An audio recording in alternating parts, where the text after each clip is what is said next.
Welcome students. आज हम हिमालय का ज्योग्राफिकल डिवीजन के बारे में समझेंगे कि किस तरह से हिमालय का ज्योग्राफिकल डिवीजन किया गया है। मैंने हिमालयाज के बारे में आप लोगों को बताया था जब भारत के रिलीफ फीचर्स की हम लोगों ने बात की थी, डिवीजन ऑफ रिलीफ फीचर्स की बात की थी। उसमें हिमालयाज के बारे में मैंने आपको ब्रीफली बताया था। हिमालयाज जो हैं वो भारत में एक विशिष्ट स्थलाकृति के रूप में उत्तरी सीमा पर स्थित हैं, जिसकी प्रमुख विशेषता उच्च धरातल, हिमाच्छादित चोटियां, गहरी कटिफटी घाटियां, पूर्वगामी जल प्रवाह, जटिल भूगर्भिक संरचना, शीतोष्ण सघन वन, ये आदि हिमालय की जो है वो प्रमुख विशेषता है। इन सभी से हिमालय जो है वो भारत की एक विशिष्ट स्थलाकृति है। आप आप देखिए इस मैप के अंदर ये हिमालय की पर्वत श्रृंखलाएं हैं जो भारत में नंगा पर्वत से लेकर नामचा बरवा तक 2400 किलोमीटर लंबाई में एक आर्क के रूप में, एक कॉन्वेक्स शेप के रूप में जो साउथवर्ड फैली हुई है, एक आर्क के रूप में आप देखें ये श्रेणियां फैली हुई हैं जिनकी लंबाई भारत में लगभग 2400 किलोमीटर है, जो सिंधु नदी के मोड़ से या गौर से लेकर या नंगा पर्वत से लेकर लगातार 2400 किलोमीटर लंबाई में अरुणाचल प्रदेश में नामचा बरवा या ब्रह्मपुत्र नदी के मोड़ तक फैली हुई है। इन श्रेणियों की औसत ऊंचाई, जो हिमालय श्रेणियां हैं उनकी औसत ऊंचाई लगभग 2000 मीटर है और विश्व की सर्वाधिक ऊंची पर्वत श्रेणियां यहाँ स्थित है। इसकी चौड़ाई लगभग 150 से लेकर 400 किलोमीटर तक इसकी चौड़ाई जो है वो स्थित है।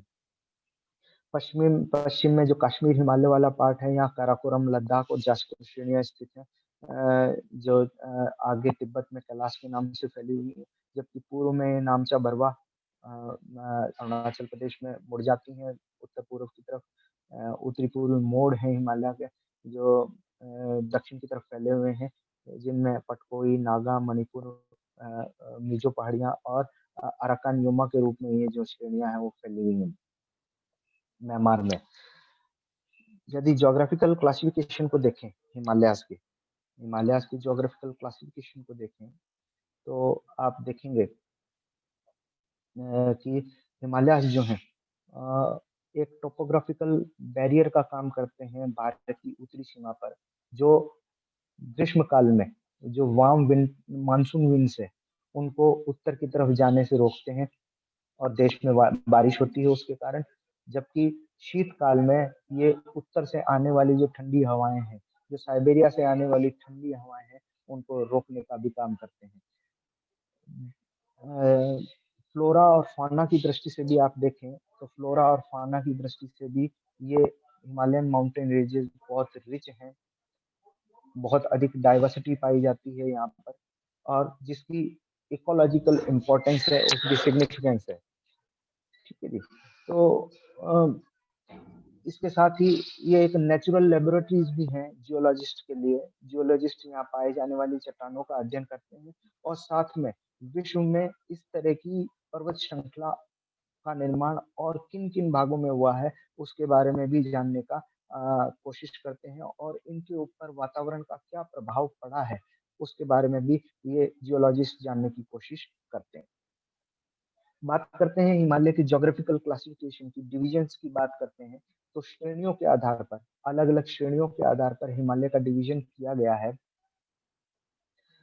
ओएच के स्पेक्ट हैं, उन्होंने हिमालय में जो पाई जाने वाली श्रेणियां हैं उनको 5 भागों में डिवाइड किया है, लेकिन मेनली हिमालय में की जो श्रेणियां हैं उनको हम 4 भागों में डिवाइड करके उसका अध्ययन करते हैं, जिनमें ग्रेटर हिमालयाज या इनर हिमालयाज, लेसर हिमालयाज या मिडल हिमालयाज, सब हिमालयाज और शिवालिक, और आउटर हिमालयाज के नाम से भी इसको जाना जाता है, या ट्रांस हिमालयाज और तिब्बतन तिब्बतन हिमालयाज के नाम से भी इसको जाना जाता है, जो चौथा पार्ट है। मैं मैप के ऊपर आपको दिखाऊं तो आप देखिए कि हिमालय की इन रेंजेस को हमने 4 भागों में डिवाइड किया है। इसमें सबसे पहली रेंजेस जो मैं आप लोगों को बता रहा हूँ, ये सबसे इनर मोस्ट जो हिमालय है, सबसे आंतरिक भाग जो हिमालय का है, जिसको जिसको ग्रेट हिमालयन रेंज के नाम से जाना जाता है। तो ये ग्रेट हिमालयन रेंज है जो सबसे इनर मोस्ट पार्ट में फैली है और लगातार श्रेणी के रूप में नंगा नंगा पर्वत से लेकर नामचा बरवा तक फैली हुई है 2400 किलोमीटर लंबाई में। उसके बाद आप देखिए कि हिमालय के इस ग्रेट हिमालय के दक्षिण में लघु हिमालय की श्रेणियां हैं, जिनमें पीर पंजाल, धौलाधर, महाभारत लेक, नाग टिब्बा, मसूरी श्रेणियां जो हैं, वो छोटे-छोटे, पतले-पतले स्पर के रूप में जो है, वो फैली हुई हैं, जो महान हिमालय के दक्षिण में स्थित है।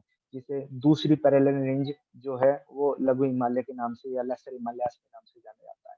तीसरी जो प्रमुख रेंज है, जिसको आउटर हिमालय या शिवालिक के नाम से भी जाना जाता है या सब हिमालय के नाम से भी, उप हिमालय के नाम से भी जाना जाता है। ये लघु हिमालय के दक्षिण में फैली हुई है, जो हिमालय का सबसे बाहरी भाग, सबसे दक्षिणतम भाग है, जिसे शिवालिक या बाह्य हिमालय या सब हिमालय या उप हिमालय के नाम से भी इसको जाना जाता है। और चौथा पार्ट जो है, वो कश्मीर हिमालय में स्थित ये रेंजेस हैं, जिन्हें ट्रांस हिमालय के नाम से जाना जाता है, जिसमें काराकोरम रेंज आती है, लद्दाख श्रेणियाँ आती है और जास्कर श्रेणियाँ आती हैं। ये श्रेणियाँ कश्मीर हिमालय में स्थित है। ये 4 पार्ट्स में बाँटकर हमने हिमालय का ज्योग्राफिकल डिवीज़न किया है और इस ज्योग्राफिकल डिवीज़न का हम लोग अध्ययन करेंगे। इसमें सबसे पहला पार्ट जो है, वो हम ग्रेटर हिमालय जो है, जो सबसे इनर मोस्ट पार्ट में स्थित है, जो सबसे बीच का जो पार्ट है, इस पार्ट की मैं बात कर रहा हूँ, ग्रेटर हिमालयाज़ की बात कर रहा हूँ। सबसे पहले इसके बारे में हम लोग जानते हैं कि ये ग्रेटर हिमालयाज़ की क्या विशेषताएँ हैं। इस ग्रेटर हिमालयाज़ को ये जो कई अन्य नामों से भी जाना जाता है, इन्हें हिमाद्री भी कहते हैं, इनर हिमालयाज़ भी कहते हैं, ग्रेटर हिमालयाज़ भी कहते हैं। ये Himadri is the inner most, ये सबसे इनर मोस्ट पार्ट है। आप देखिए इसके उत्तर में काराकोरम, लद्दाख, जासकर श्रेणियाँ हैं, जबकि दक्षिण में लघु हिमालय और शिवालिक श्रेणियाँ स्थित हैं। ये सबसे इनर मोस्ट पार्ट है। तो Himadri is the innermost, loftiest loftiest यानी सबसे ऊँचा भाग। यहाँ 40 से अधिक ज्ञात चोटियाँ ऐसी हैं, जिनकी ऊँचाई 7000 मीटर से ज़्यादा है, जबकि 273 ऐसी अज्ञात चोटियाँ हैं, जिनकी ऊँचाई 6000 मीटर से भी ज़्यादा है। तो हिमालय का सबसे अधिक ऊँचा भाग जो है, वो ये ग्रेटर हिमालयाज़ है, जो loftiest and the most continuous are Himalayan ranges. The Himadri is the innermost, loftiest and the most continuous of Himalayan ranges. यानी एक कंटिन्यूअस रेंज के रूप में ये नंगा पर्वत से नामचा बरवा तक 2400 किलोमीटर लंबाई में फैली हुई है, जिसको हिमाद्री, इनर हिमालय या ग्रेटर हिमालय के नाम से भी जाना जाता है। ये श्रेणियां में दो टू स्ट्रक्चरल बैंड्स पाए जाते हैं, जो नॉर्थ वेस्ट में नंगा पर्वत से और नॉर्थ ईस्ट में नामचा बरवा से फैले हुए हैं, जो जिनको सुलेमान और कीथर माउंटेन्स और उत्तर पूर्व में पटकोई, नागा, मणिपुर और मिजो पहाड़ियों के रूप में दक्षिण की ओर फैले हुए हैं। इन महान हिमालय या ग्रेटर हिमालयाज़ जो है, उनकी लंबाई जो है 2400 किलोमीटर है, जबकि इनकी चौड़ाई जो है 120 से लेकर 190 किलोमीटर के आसपास पाई जाती है, तथा इसकी औसत ऊंचाई जो मध्य समुद्र तल से है, मीन सी लेवल से इसकी औसत जो ऊंचाई है, लगभग 6000 मीटर के आसपास है। 40 से अधिक ज्ञात चोटियां हैं, जिनकी ऊंचाई 7000 मीटर से ज्यादा है, जब मीन सी लेवल से, जबकि 273 ऐसी अज्ञात चोटियां हैं जिनका नामकरण अभी नहीं हुआ है, लेकिन जिनकी ऊंचाई लगभग 6000 मीटर से ज्यादा है मीन सी लेवल से। कुछ प्रमुख चोटियां हैं इस इलाके में, इस महान हिमालय की रेंजेस में, जिनमें विश्व की सबसे ऊंची चोटी माउंट एवरेस्ट, या जिसे नेपाल में सागरमाथा और तिब्बत में चोमलुंगमा के नाम से जाना जाता है, जिसकी ऊंचाई 8,848 मीटर है। ये विश्व की सबसे ऊंची पर्वत चोटी है। इसके बाद आप देखेंगे नंदा देवी, उत्तराखंड में स्थित है, 7,818 मीटर। नंगा पर्वत है जो कश्मीर में स्थित है, 8,126 मीटर। गोसाई थान 8,013 मीटर। कंचनजंगा को आप देखेंगे जो सिक्किम में स्थित है, 8,598 मीटर। मकालू जो नेपाल में स्थित है, 8,481 metre. Annapurna 8,078 metre. Dhaulagiri 8,172 metre. ये कुछ प्रमुख चोटियां हैं जो इस इलाके के अंदर जो है स्थित हैं। ये इस मैप की सहायता से आप कुछ इन प्रमुख चोटियों को देख सकते हैं कि ये कहाँ स्थित है। ये देखिए माउंट एवरेस्ट, नेपाल में माउंट एवरेस्ट, जिसे सागरमाथा के नाम से जाना जाता है, विश्व की सबसे ऊंची चोटी है ये। उसी तरह आप देखिए यहाँ पर धौलागिरी लिखा हुआ है, धौलागिरी, ये मकालू है। यहाँ पर ही ये सिक्किम में कंचनजंगा स्थित है, भारत की दूसरी ऊंची चोटी है। यदि भारत की सबसे ऊंची चोटी की बात करते हैं तो माउंट एवरेस्ट भारत में स्थित नहीं है, माउंट एवरेस्ट नेपाल में स्थित है।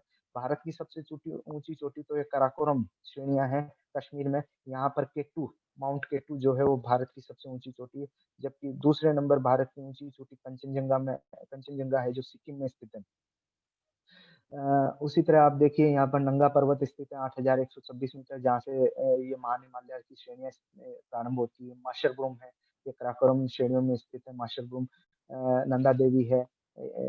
ये कुछ प्रमुख चोटियाँ हैं जो इस इलाके के अंदर जो है स्थित हैं।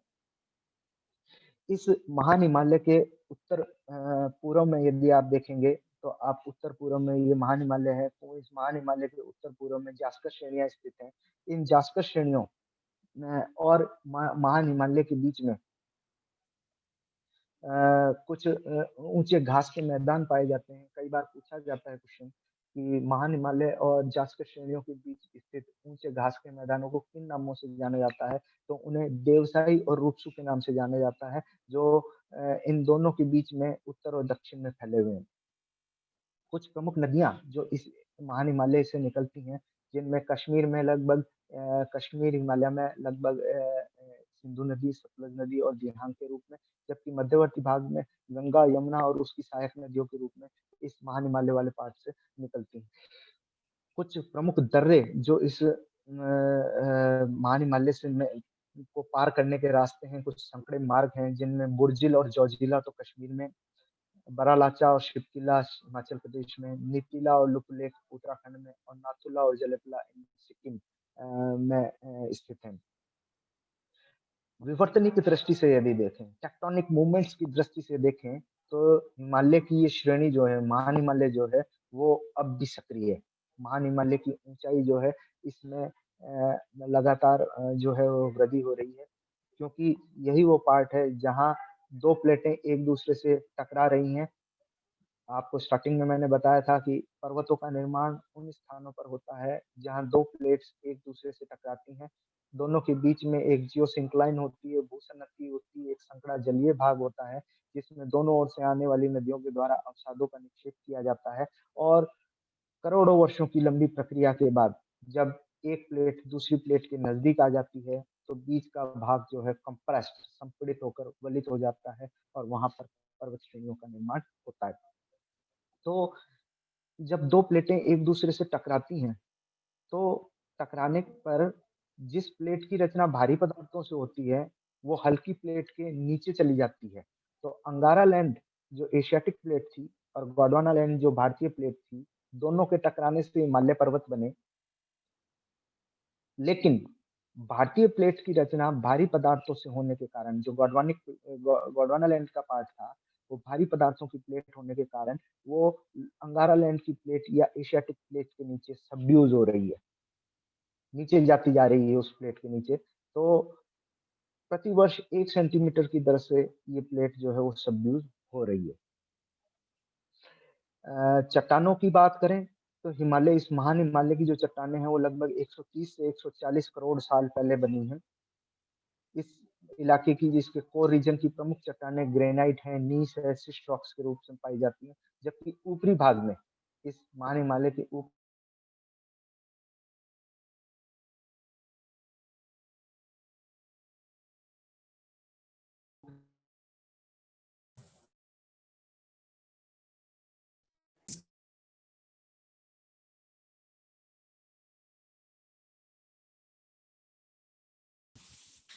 ये हिमालय की जो श्रेणियां हैं, लेसर हिमालयास या मिडिल हिमालयास, ये महान हिमालय के दक्षिण में उसके पैरेलल स्थित है। जिन श्रेणियों की इन श्रेणियों की जो लघु हिमालयाज है या इनकी चौड़ाई लगभग 80 से 100 किलोमीटर, 100 किलोमीटर और एवरेज हाइट 1828 मीटर है, जबकि इनकी अधिकतम ऊंचाई 4500 मीटर मीन सी लेवल से। जबकि आपने महान हिमालय में देखा होगा, महान हिमालय की औसत ऊंचाई 6000 मीटर है। यदि संपूर्ण हिमालय की बात करें तो संपूर्ण हिमालय की औसत ऊंचाई 2000 मीटर है, जबकि लेसर हिमालयाज की एवरेज हाइट 1828 मीटर है, जबकि अधिकतम ऊंचाई इस इलाके में 4500 मीटर पाई जाती है। कई पतली श्रेणियों के रूप में ये लघु हिमालय फैले हुए हैं, जिन्हें पतले स्पर के नाम से जाना जाता है, जिनमें पीर पंजाल, धौलाधर, नाग टिब्बा, महाभारत लेक और मसूरी श्रेणियां जो हैं वो प्रमुख है, जहां भारत के महत्वपूर्ण पर्यटक स्थल जैसे शिमला, मसूरी, नैनीताल, रानीखेत, दार्जिलिंग यहाँ स्थित हैं। पर्यटक स्थल और स्वास्थ्यवर्धक स्थल जो हैं ये यहाँ पर स्थित हैं। इस इलाके की जो चट्टानें हैं, लघु हिमालय की जो चट्टानें हैं, वो लगभग 60 करोड़ साल पहले बनी हैं, लेकिन विवर्तनिक दृष्टि से लघु हिमालय इतने सक्रिय नहीं है। इनकी ऊंचाइयों में कोई चेंज नहीं हो रहा, ना ही कोई अधिक टेक्टोनिक मूवमेंट्स इस इलाके में देखी जाती हैं।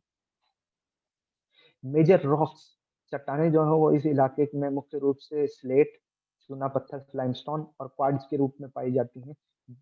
जबकि कुछ घास के मैदान, छोटे घास के मैदान पाए जाते हैं, जिन्हें कश्मीर में मर्ग और उत्तराखंड में दुग्याल या प्यार के नाम से जाना जाता है। कुछ ओपन वैलीज इस इलाके के अंदर पाई जाती हैं, घाटियां पाई जाती हैं। आप यहाँ पर देखेंगे कि वैले, वैले VALLE लिखा है, वैली नहीं है, VALLEY। वैली नदी और हिम नदियों के द्वारा, अपर्दन के द्वारा बनती है, जबकि वैले जो है ये टेक्टोनिक मूवमेंट्स के कारण बनती है। इसी तरह की टेक्टोनिक मूवमेंट्स के कारण महान हिमालय और लघु हिमालय के बीच में दो घाटियां पाई जाती हैं, जिन्हें कश्मीर वैले और वैले ऑफ काठमांडू के नाम से जाना जाता है। ये श्रेणियां जो हैं, ये विवर्तनिक हलचलों के द्वारा, पृथ्वी की आंतरिक हलचलों के द्वारा जिनका निर्माण हुआ है। ऐसा माना जाता है कि कश्मीर वैली के स्थान पर पहले कारेवा सागर हुआ करता था, जो पीर पंजाल और मान हिमालय के बीच में स्थित है। पीर पंजाल और मान हिमालय से आने वाली नदियों के द्वारा इस कारेवा सागर में निक्षेप किया गया, लेकिन बाद में भूगर्भिक हलचलों के कारण ये भाग ऊपर उठ गया। ऊपर उठने से कश्मीर वैली का जो है वो निर्माण हुआ।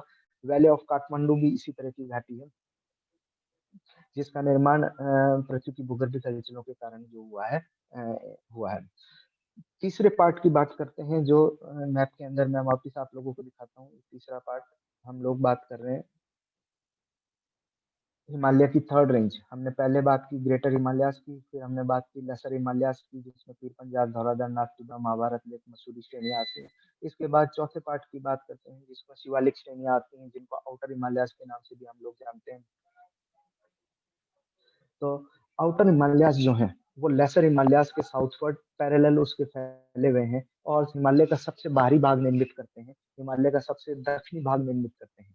ये श्रेणियां पंजाब के पोटवार बेसिन से प्रारंभ होती हैं तथा पूर्व की ओर लगातार फैली हुई हैं, लगभग 87 डिग्री पूर्वी देशांतर तक, 87 डिग्री ईस्ट लॉन्जिट्यूड तक, या आप ये कह सकते हैं कि तिस्ता नदी तक, जो सिक्किम से निकल कर आ रही है, तिस्ता नदी जो ब्रह्मपुत्र में जाकर मिलती है, तो इस तिस्ता नदी तक इन श्रेणियों का विस्तार है। तिस्ता नदी के समीप ये श्रेणियां लघु हिमालय में जाकर मिल जाती हैं। लगभग 50 किलोमीटर चौड़ी पंजाब और हिमाचल प्रदेश में है, जबकि पूर्व और पश्चिम में इसकी जो चौड़ाई है वो 15 से 30, सॉरी, पूर्ववत इसकी चौड़ाई जो है 15 से 30 किलोमीटर है, जबकि इसकी एवरेज हाइट जो है मात्र 600 से लेकर 1500 मीटर है। हिमालय का सबसे नवीनतम भाग है ये, जिसका निर्माण 20 लाख वर्ष से 2 करोड़ वर्ष पूर्व, 2 करोड़ वर्ष के बीच में हुआ है, जो मध्य मायोसीन से लेकर निम्न प्लीस्टोसीन काल के बीच का समय है, जब इस शिवालिक माउंटेन्स का जो है वो निर्माण हुआ है। इस शिवालिक माउंटेन्स की जो अधिकांश चट्टानें हैं, वो कॉन्ग्लोमरेट और सैंड की बनी हुई हैं। कुछ श्रेणियां जो हैं, कुछ वैलीज जो हैं, वो मिडिल हिमालयाज और शिवालिक के बीच में पाई जाती हैं, जिन्हें पश्चिम में दून के नाम से जाना जाता है, जबकि पूर्व में इन्हें द्वार के नाम से जाना जाता है, जहां गहन कृषि का विकास हुआ है। अब हिमालय के चौथे पार्ट की बात करते हैं हम लोग, ट्रांस हिमालयाज की। जो मैंने आप लोगों को बताया था ट्रांस हिमालयाज, फिर से आप एक बार मैप में देखिए ट्रांस हिमालयाज को। ट्रांस हिमालयाज जो है, हमने सबसे पहले बात की मान हिमालय की, ग्रेटर हिमालय की, सेकेंडली हमने बात की लघु हिमालय की, थर्डली हमने बात की शिवालिक की। अब हम लोग बात कर रहे हैं कश्मीर में स्थित ट्रांस हिमालयाज की, जिसमें काराकोरम, लद्दाख और जास्कर श्रेणियां आती हैं। इस ट्रांस हिमालय की जो खोज है वो 1905 में स्वेन हेडन के द्वारा, 1906 में सॉरी, स्वेन हेडन के द्वारा की गई थी। ये श्रेणियां अपने मध्यवर्ती भाग में लगभग 225 किलोमीटर चौड़ी हैं, जबकि पूर्व पश्चिम में इनकी चौड़ाई लगभग 40 किलोमीटर है, जबकि इनकी लंबाई इन श्रेणियों की 965 किलोमीटर के आसपास है। हिमालय की इन श्रेणियों का जो निर्माण है वो 7 करोड़ से 60 करोड़ वर्षों के बीच में हुआ है आज वर्तमान से, जबकि इसके अंदर हिमालय की कुछ प्रमुख श्रेणियां स्थित है, जिनमें काराकोरम, जास्कर और लद्दाख श्रेणियां प्रमुख हैं। काराकोरम जो श्रेणी है उसे बैकबोन ऑफ हाई एशिया के नाम से जाना जाता है, यानी उच्च एशिया की जो रीढ़ है, वो काराकोरम श्रेणी है। इस काराकोरम श्रेणी की सबसे प्रमुख चोटी जो है, वो माउंट केटू है और भारत की भी सबसे ऊँची चोटी जो है, वो माउंट केटू या गॉडविन ऑस्टिन है, जिसकी ऊँचाई 8611 मीटर है। जबकि जास्कर की प्रमुख ऊँची चोटी कामेट है, जिसकी ऊँचाई 7873 मीटर है। इस जास्कर श्रेणी के उत्तर-पूर्व में ही लद्दाख श्रेणियाँ स्थित है।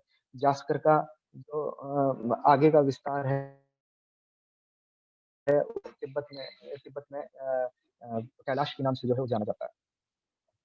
लास्टली हम लोग बात करते हैं ऑफशूट्स की, हिमालय के मोड़ की बात करते हैं कि नंगा पर्वत के दक्षिण में और नामचा बरवा के दक्षिण में हिमालय के जो मोड़ हैं वो विस्तृत हैं, जिन्हें उत्तरी पश्चिमी मोड़ और उत्तरी पूर्वी मोड़ के नाम से जाना जाता है। यदि आप इस मैप के अंदर देखें, नंगा पर्वत से हिमालय जो है वो दक्षिण-पश्चिम की तरफ मुड़ गए हैं, उत्तर-पश्चिम की तरफ मुड़ गए हैं, जिन्हें उत्तरी पश्चिमी दक्षिण की तरफ मुड़ गए हैं, जिन्हें उत्तरी पश्चिमी मोड़ के नाम से जाना जाता है। उसी तरह नामचा बरवाजा अरुणाचल प्रदेश में यहाँ से भी ये दक्षिण की तरफ मुड़ गए हैं, जिन्हें हिमालय के उत्तरी पूर्वी मोड़ के नाम से जाना जाता है।